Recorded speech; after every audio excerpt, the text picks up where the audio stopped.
सम्पूज्यमानं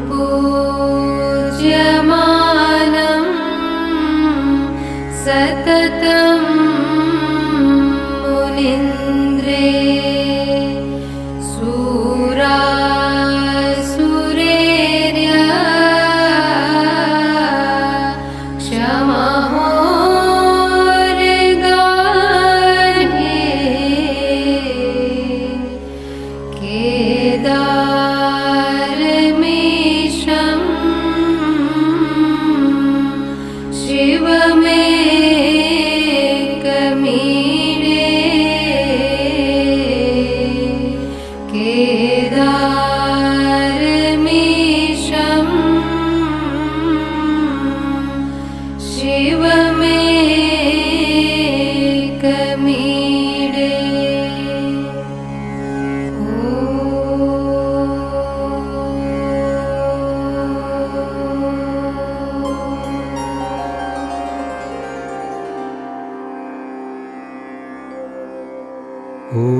जटाधराय शिव जटाधराय, जटाधराय शिव जटाधराय, जटाधराय शिव जटाधराय, जटाधराय शिव जटाधराय, जटाधराय शिव जटाधराय, जटाधराय शिव जटाधराय। हर हर भोले नमः शिवाय, हर हर भोले नमः शिवाय, हर हर भोले नमः शिवाय। ओम नमः शिवाय, ओम नमः शिवाय, ओम नमः शिवाय,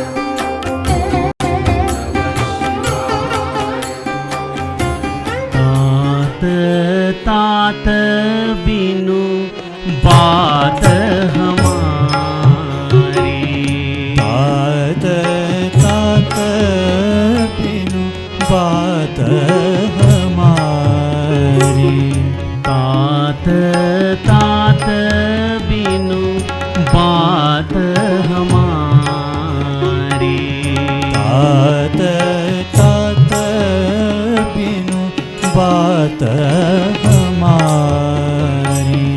केवल गुरुकुल कृपा संभारी, केवल गुरुकुल कृपा संभारी, केवल गुरुकुल कृपा संभारी, केवल गुरुकुल कृपा संभारी। तात तात बिनु बात हमारी, तात तात बिनु बात हमारी। केदारनाथ भगवान हमारे पूज्य चंद्रतने दादा कहते हैं कि सर्व कल्याण करने वाला यह ज्योतिर्लिंग है। सर्व कल्याण,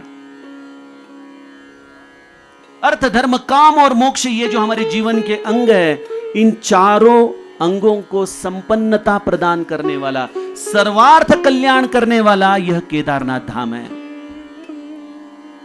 आज हम उसके छांव में आकर बैठे, उसके सानिध्य में आके बैठे हैं।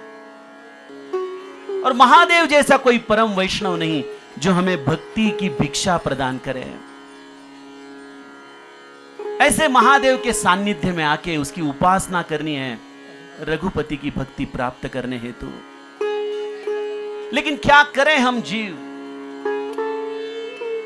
हमें इस शिव स्वरूप का भी ज्ञान नहीं, उसकी आराधना कैसे करें उसका हमें ज्ञान नहीं, उससे हम संवाद कैसे करें इसका हमें कोई ज्ञान नहीं।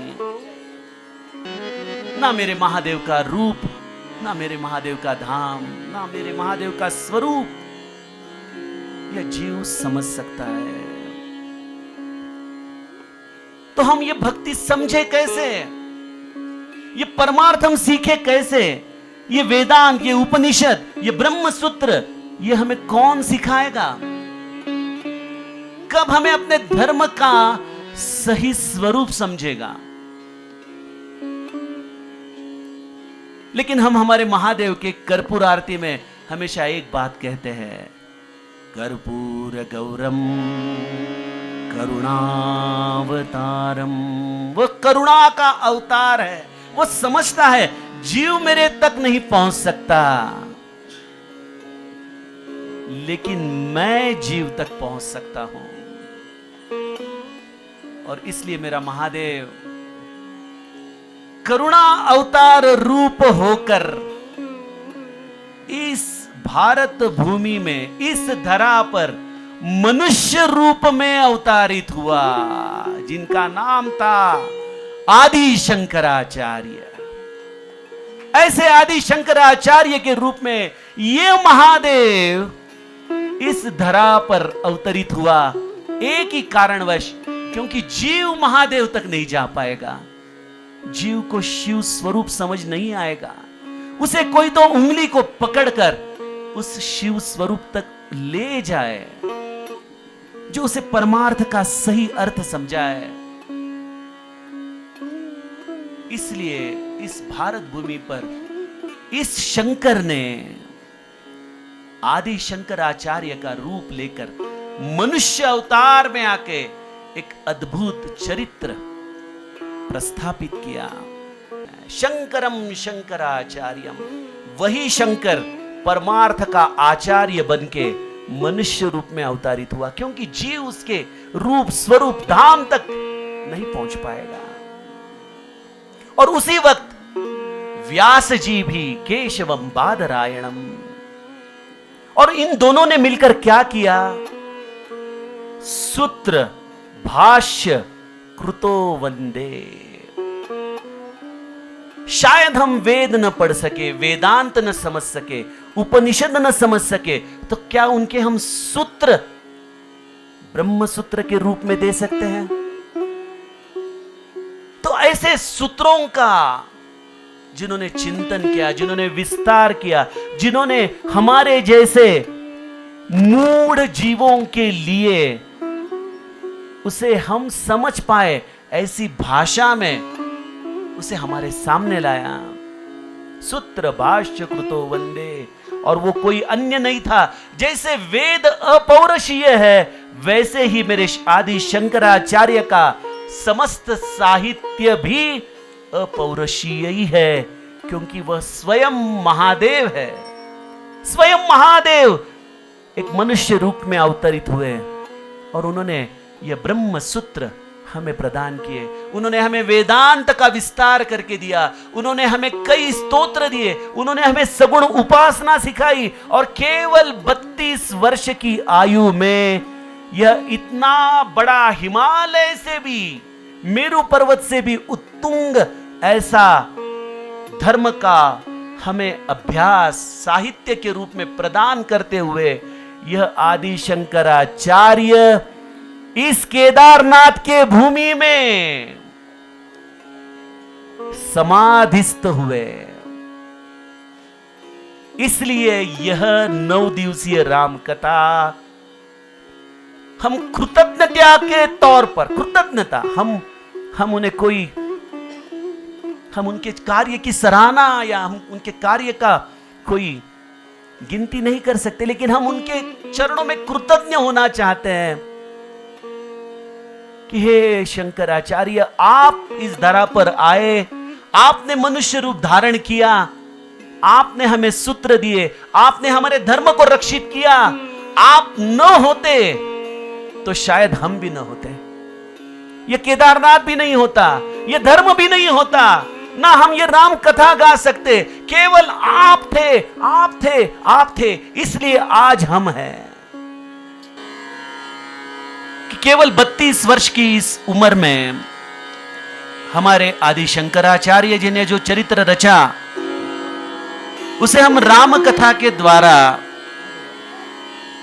समझने की कोशिश करने वाले हैं। इसका कारण एक ही है कि जो चरित्र मेरे राम ने इस भूतल पर किया, कि बिल्कुल वैसा ही चरित्र मेरे आदि शंकराचार्य का है। तो सज्जनों, हम ये सारा चरित्र 9 दिनों में राम कथा के आधार से गाएंगे, सुनेंगे, समझने की कोशिश करेंगे, क्योंकि शंकराचार्य को समझना ये जीव की बुद्धि की सीमा के अंतर्गत नहीं।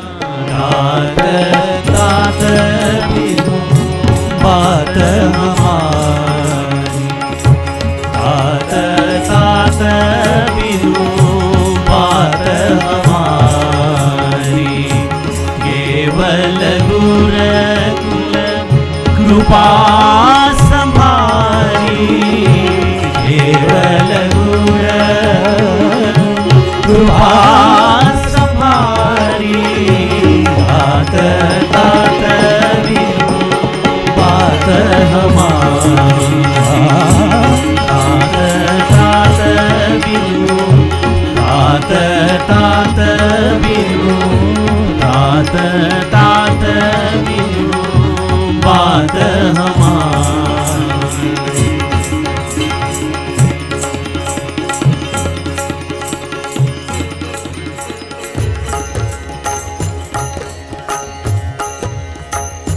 जय जय राम कृष्ण हरि, जय जय राम कृष्ण हरि, जय जय राम कृष्ण हरि, जय जय राम कृष्ण हरि, जय जय राम कृष्ण हरि, जय जय राम कृष्ण हरि, जय जय राम कृष्ण हरि, जय जय राम कृष्ण हरि, जय जय राम कृष्ण हरि, जय जय राम कृष्ण हरि, जय जय राम कृष्ण हरि, जय जय राम कृष्ण हरि, जय जय राम कृष्ण हरि। जय जय राम कृष्ण। समाज पूरी तरह से असमाधान में था। शायद भौतिक संपदा तो बहुत थी उस वक्त भारत में, लेकिन असमाधान बहुत था। ऐसे वक्त कालड़ी नामक एक केरला के दक्षिण स्थित गांव में अलवारी नदी के किनारे पर नंबूद्रिपाद, यह एक ब्राह्मण कुल में शिवगुरु और माता विशिष्टा के इस घर में इस महादेव ने शंकर नाम से जन्म लिया। और यह शंकर केवल 32 साल की उम्र तक इस धरा पर था। वैसे तो उन्हें भगवान ने केवल 8 साल के लिए भेजा था, लेकिन एक प्रसंग जो आप शायद जानते हैं कि उनके मां ने उन्हें संन्यास देते वक्त जो मगरमच्छ ने उनका पांव पकड़ लिया था, उससे वो बचे तो और 8 साल का उन्हें एक्सटेंशन मिला। और फिर जब बद्रीनाथ में व्यास जी ने उन्हें आशीर्वाद दिया तो और 16 साल का एक्सटेंशन। ऐसा करके 32 साल की उम्र मेरे आदि शंकराचार्य की थी। केवल 32 साल के उम्र में एक जवान दक्षिण भारत से एक छोटे से गांव में जन्म लेता है और 2 बार भारत की संपूर्ण परिक्रमा करते हैं, 4 मठों की स्थापना करते हैं, कई हजार पन्नों का साहित्य निर्माण करते हैं, 10 उपनिषदों के ऊपर विस्तार से चर्चा करते हैं, अनंत स्तोत्रों की रचना करते हैं, कई लोगों को धर्म का सही अर्थ समझाते हैं। और इतना सब कार्य केवल 32 वर्ष के उम्र में जिस आदि शंकराचार्य ने किया है, वो अपने आप में एक बड़ा विजय है। इसलिए दिग्विजय माने समस्त ब्रह्मांड पे उनका विजय छा गया। शंकर दिग्विजय का पहला विजय था कि कांचीपुरम में राजा ने एक संपूर्ण नगरी उनके लिए एक विद्यापीठ के तौर पर स्थापन करने का निर्णय लिया। और तब तक वो स्थापन करे तब तक आचार्य आगे की परिक्रमा पे निकल पड़े। वो बोले आप जब तक आते हो तब तक मैं इस विद्यापीठ को तैयार करता हूं। हजारों कारागिर लगाए गए और श्रृंगेरी मठ की स्थापना कांचीपुरम के पास पहला ये दिग्विजय का पराक्रम आचार्य ने किया। वहां से दिग्विजय की मुहिम निकली और वो पहुंची जगन्नाथपुरी। वहां के राजा ने भी यही प्रस्ताव दिया, वहां भी विद्यापीठ की निर्माण करना शुरू हो गया। वो निर्माण हो तब तक शंकराचार्य द्वारका आ गए। देखो कहां जगन्नाथपुरी, कहां द्वारका। तो ये द्वारका का पीठ बनाने की योजना की गई और उसके बाद अंतिम पर्व में ज्योतिर्मठ की स्थापना हुई। ऐसे 4 ऊर्जा केंद्र शंकराचार्य ने इस दिग्विजय के मुहिम में प्रस्थापित किए। यह कार्य मेरे आचार्य शंकर का अभूतपूर्व विजय था। और उसके बाद अंतिम पर्व में आचार्य कश्मीर में आए, काश्मीर में। और काश्मीर में आके उन्होंने शारदा पीठ पे आकर शास्त्रार्थ कर काश्मीर के शारदा पीठ को भी अपने अमल में लिया। देखिए कितना बड़ा सपना रहेगा इस आचार्य का, कितनी बड़ी विजन होगी उनकी। अखंड भारत का सपना जो आज हम केवल बात करते हैं, वो अखंड भारत का दृष्टिकोण, वो स्वप्न आचार्य शंकर ने 2500 साल पहले अपने मन में बांधा था। और ये दिग्विजय केवल आचार्य नामक व्यक्ति के लिए नहीं है। आप कहोगे ये तो अमानवीय कार्य है। हां, ये अमानवीय है, लेकिन हर एक के जीवन का दिग्विजय एक ही होता है और वो आप सबको करना है। आचार्य परंपरा को अगर हम मानते हैं तो हमें भी आचार्य की तरह दिग्विजय करना है, लेकिन हमें कोई पीठ स्थापन नहीं करने हैं, हमें कोई ग्रंथ नहीं लिखने हैं। हमें अपने ही अंदर छिपे हुए अपने सस्वरूप को प्राप्त करना है। इसका नाम है हर व्यक्ति के लिए दिग्विजय। हर व्यक्ति के लिए दिग्विजय। आचार्य के इस शास्त्र को हमें अपनी भाषा में समझना होगा। और इसलिए हम लोग कल से जो बचे हुए हमारे 9 सूत्र है, उन 9 सूत्रों में आचार्य के संस्कृत स्तोत्रों से 9 सूत्र लेंगे और एक एक सूत्र का चिंतन मानस के आधार से करेंगे। ओम नमः शिवाय, ओम नमः शिवाय, ओम नमः शिवाय, ओम नमः शिवाय, ओम नमः शिवाय, ओम नमः शिवाय। हर हर भोले नमः शिवाय, हर हर भोले